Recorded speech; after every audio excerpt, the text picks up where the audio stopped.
حضرت عائشہ کو ناپسند ہوا تو حضور صلی اللہ علیہ وسلم نے شہد کو حرام۔ بسم اللہ الرحمن الرحیم۔ غزوہ خندق کا واقعہ ملاحظہ کیجیے۔ عمر بن عبدود مشرک بھی تھا، ظالم بھی اور کفار کی طرف سے مدینہ پر حملہ آور بھی۔ جنگ کے دوران عمر بن عبدود مارا گیا، اس کی لاش تڑپ کر خندق میں گر گئی۔ کفار اس کی لاش نکالنا چاہتے تھے لیکن انہیں خطرہ تھا مسلمان ان پر تیر برسا دیں گے۔ کفار نے اپنا سفیر بھجوایا۔ سفیر نے لاش نکالنے کے عوض 10,000 دینار دینے کی پیشکش کی۔ آپ صلی اللہ علیہ وسلم نے فرمایا، میں مردہ فروش نہیں ہوں، ہم لاشوں کا سودا نہیں کرتے، یہ ہمارے لیے جائز نہیں۔ کفار کو عمر بن عبدود کی لاش اٹھانے کی اجازت دے دی۔ خیبر کا قلعہ فتح ہوا تو یہودیوں کی عبادت گاہوں میں تورات کے نسخے پڑے تھے۔ تورات کے سارے نسخے اکٹھے کروائے اور نہایت ادب کے ساتھ یہ نسخے یہودیوں کو پہنچا دیے، اور خیبر سے واپسی پر فجر کی نماز کے لیے جگانے کی ذمہ داری حضرت بلال رضی اللہ تعالی عنہ کو سونپی گئی۔ حضرت بلال رضی اللہ تعالی عنہ کی آنکھ لگ گئی، سورج نکل آیا تو قافلے کی آنکھ کھلی۔ رسول اللہ صلی اللہ علیہ وسلم نے حضرت بلال رضی اللہ تعالی عنہ سے فرمایا، بلال آپ نے یہ کیا کیا؟ حضرت بلال رضی اللہ تعالی عنہ نے عرض کیا، یا رسول اللہ صلی اللہ علیہ وسلم، جس ذات نے آپ صلی اللہ علیہ وسلم کو سلایا اس نے مجھے بھی سلا دیا۔ تبسم فرمایا اور حکم دیا، تم اذان دو۔ اذان دی گئی، آپ صلی اللہ علیہ وسلم نے نماز ادا کروائی اور پھر فرمایا، تم جب نماز بھول جاؤ تو پھر جس وقت یاد آئے اس وقت پڑھ لو، یہ ہے شریعت۔ حضرت حذیفہ بن یمان رضی اللہ تعالی عنہ سفر کر رہے تھے۔ کفار جنگ بدر کے لیے مکہ سے نکلے۔ کفار نے راستے میں حضرت حذیفہ رضی اللہ تعالی عنہ کو گرفتار کر لیا۔ آپ سے پوچھا گیا، آپ کہاں جا رہے ہیں؟ حضرت حذیفہ رضی اللہ تعالی عنہ نے عرض کیا، مدینہ۔ کفار نے ان سے کہا، اگر آپ وعدہ کرو آپ جنگ میں شریک نہیں ہوں گے تو ہم آپ کو چھوڑ دیتے ہیں۔ حضرت حذیفہ رضی اللہ تعالی عنہ نے وعدہ کر لیا۔ یہ اس کے بعد سیدھے مسلمانوں کے لشکر میں پہنچ گئے۔ مسلمانوں کو اس وقت مجاہدین کی ضرورت بھی تھی، جانوروں کی بھی، ہتھیاروں کی بھی، لیکن جب حضرت حذیفہ رضی اللہ تعالی عنہ کے وعدے کے بارے میں علم ہوا تو مدینہ بھجوا دیا گیا اور فرمایا، ہم کافروں سے معاہدے پورے کرتے ہیں اور ان کے مقابلے میں صرف اللہ تعالیٰ سے مدد چاہتے ہیں۔ نجران کی عیسائیوں کو 14 رکنی وفد مدینہ منورہ آیا۔ رسول اللہ صلی اللہ علیہ وسلم نے عیسائی پادریوں کو نہ صرف ان کے روایتی لباس میں قبول فرمایا بلکہ انہیں مسجد نبوی میں بھی ٹھہرایا اور ان کو ان کے عقیدے کے مطابق عبادت کرنے کی اجازت بھی دی۔ یہ عیسائی وفد جتنا عرصہ مدینہ منورہ میں رہا، یہ مسجد نبوی صلی اللہ علیہ وسلم میں مقیم رہا اور مشرق کی طرف منہ کر کے عبادت کرتا رہا۔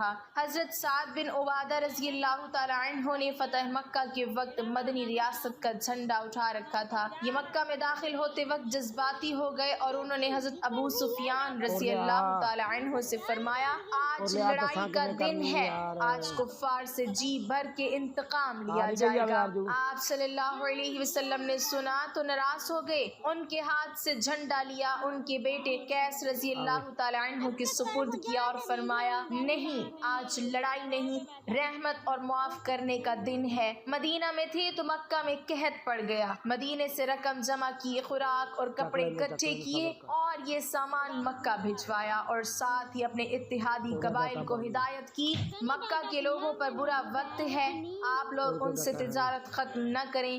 مدینہ کے یہودی اکثر مسلمانوں سے یہ بحث چھیڑ دیتے تھے کہ نبی کریم صلی اللہ علیہ وسلم فضیلت میں بلند ہیں یا حضرت موسیٰ علیہ السلام۔ یہ معاملہ جب بھی دربار رسالت میں پیش ہوتا، رسول اللہ صلی اللہ علیہ وسلم مسلمانوں سے فرماتے، آپ لوگ اس بحث سے پرہیز کیا کریں۔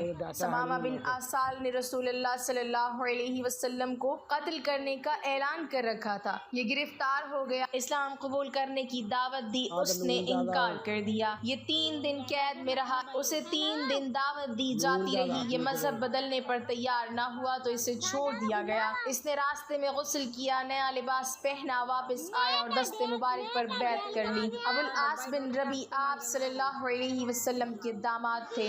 رسول اللہ صلی اللہ علیہ وسلم کی صاحبزادی حضرت زینب رضی اللہ تعالی عنہ ان کے نکاح میں تھیں۔ یہ کافر تھے، یہ تجارتی قافلے کے ساتھ شام سے واپس مکہ جا رہے تھے۔ مسلمانوں نے قافلے کا مال چھین لیا۔ یہ فرار ہو کر مدینہ آ گئے اور حضرت زینب رضی اللہ تعالی عنہا کے گھر پناہ لے لی۔ صاحبزادی مشورے کے لیے بارگاہ رسالت میں پیش ہو گئیں۔ رسول اللہ صلی اللہ علیہ وسلم نے فرمایا ابو العاص کی رہائش کا اچھا بندوبست کرو مگر وہ تمہارے قریب نہ آئے کیونکہ تم اس کے لیے حلال نہیں ہو۔ حضرت زینب رضی اللہ تعالی عنہا نے عرض کیا ابو العاص اپنا مال واپس لینے آیا ہے۔ مال چھیننے والوں کو بلایا اور فرمایا گیا یہ مال غنیمت ہے اور تم اس کے حقدار ہو، لیکن اگر تم مہربانی کر کے ابو العاص کا مال واپس کر دو تو اللہ تبارک و تعالی تمہیں اجر دے گا۔ صحابہ اکرام نے مال فوراً واپس کر دیا۔ قریش مکہ کی جانب سے اسلام کی دعوت کو ٹھکرانے اور اس کی راہ میں رکاوٹیں حائل کرنے کے بعد حضرت محمد صلی اللہ علیہ وسلم نے مکہ کے علاوہ دیگر مقامات میں دعوت دین حق پھیلانے پر غور کیا اور اس مقصد کے لیے ان کا پہلا انتخاب مکہ کا قریبی شہر طائف تھا۔ آپ صلی اللہ علیہ وسلم نے بسرت کے 10ویں سال طائف کا سفر کیا جو سفر طائف کہلاتا ہے۔ 10 سال مکہ میں دین حق کی دعوت دینے کے باوجود بے جا مخالفت اور قریش کی ستم ظریفیاں حضرت محمد صلی اللہ علیہ وسلم اور مسلمانوں کی راہ میں بدستور حائل تھیں۔ حضرت صلی اللہ علیہ وسلم کو اس بات کا بخوبی علم تھا کہ قریش جو کافی عرصے سے شرک اور بت پرستی کرتے تھے اتنی جلدی پیغام حق قبول نہیں کر سکتے۔ اسلام کی تبلیغ کے لیے آپ صلی اللہ علیہ وسلم کی نظر انتخاب طائف پر پڑی اور اہل طائف کے کانوں تک توحید کی آواز پہنچانے کے لیے آپ نے بسرت کے 10ویں سال حضرت زید بن حارثہ رضی اللہ تعالی عنہ کو ساتھ لے کر طائف کا سفر کیا۔ طائف مکہ سے 50 میل کے فاصلے پر مشرق کی جانب ایک پہاڑی علاقہ ہے، لیکن ان تک جب دعوت توحید پہنچی تو اہل مکہ کی طرف وہ بھی نہ صرف اس نئے دین کو قبول کرنے پر تیار نہ ہوئے بلکہ آپ کے ساتھ نازیبا سلوک کرنے میں قریش سے بھی 2 قدم آگے نکل گئے۔ آپ صلی اللہ علیہ وسلم وہاں بنو ثقیف کے 3 معزز لوگ عبد، مسعود اور حبیب جو تینوں بھائی تھے اور عمرو بن عمیر بن عوف کے لڑکے تھے ان سے ملے، لیکن انہوں نے نہایت بے رخی اور بد اخلاقی کا ثبوت دیا اور ہر طرح آپ صلی اللہ علیہ وسلم کے ساتھ نازیبا سلوک کیا اور آوارہ لڑکوں کو آپ صلی اللہ علیہ وسلم کے پیچھے لگا دیا جنہوں نے آپ صلی اللہ علیہ وسلم کو پتھر مار مار کر زخمی کر دیا حتیٰ کہ آپ کے نالین مبارک لہو سے بھر گئے۔ ابن حشام بیان کرتے ہیں کہ زخموں سے چور جب حضور اکرم صلی اللہ علیہ وسلم اور حضرت زید رضی اللہ تعالی عنہ ایک باغ میں پناہ گزین تھے تو عتبہ نے انگوروں کا ایک خوش اپنے غلام اداس سے بھجوایا۔ حضور صلی اللہ علیہ وسلم نے بسم اللہ الرحمن الرحیم کہہ کر منہ میں رکھا۔ اداس نے حیرت سے کہا یہ کلام تو یہاں کے باشندے نہیں بولتے۔ حضور صلی اللہ علیہ وسلم نے اداس سے پوچھا کہ تم کہاں کے ہو اور کس مذہب سے تعلق رکھتے ہو؟ اس نے عرض کیا میں مسیحی ہوں اور نینوا کا رہنے والا ہوں۔ آپ نے اسے اسلام کی دعوت دی اور وہ مسلمان ہو گیا۔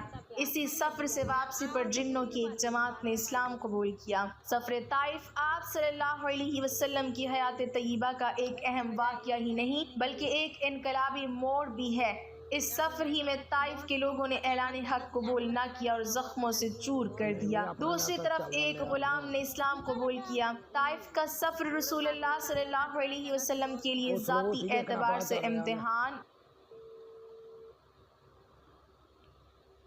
نہیں پڑھنی نا تے ماں نو اندر رکھیا پین نہ دے وچ ایتھوں چک لا ارے پھڑو لاگی نہیں آ گیا خراب ہو جو بھائی نہیں ہوندی نہیں ہوندی ویسے کر لو تسی